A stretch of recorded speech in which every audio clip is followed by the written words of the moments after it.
In this short video, I'm going to show you how to add arrow in Wix. The first thing you want to do is head over to your Wix editor, and once it loads up, I want you to head over to the left hand side of the screen where you're going to find the side menu right here. So from the side menu, I want you to click on the very top option that says add elements. And once this loads up, you'll see this massive list of options right here.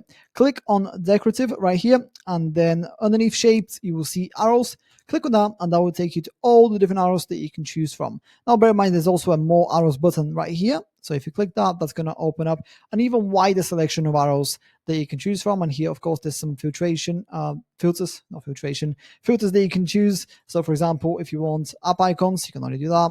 Here you have arrows again. And once you've chosen an arrow that you want, for example, this one, click on it, and then click add to page. And within a second, so your arrow is going to be added. And from here, you can change the design, change the color. You can add a border if you want, shadow, and so forth. And yeah, that's pretty much it. That's how to add arrow in Wix. If you have any questions, please let me know down in the comments below, and I'll do my best to help you out.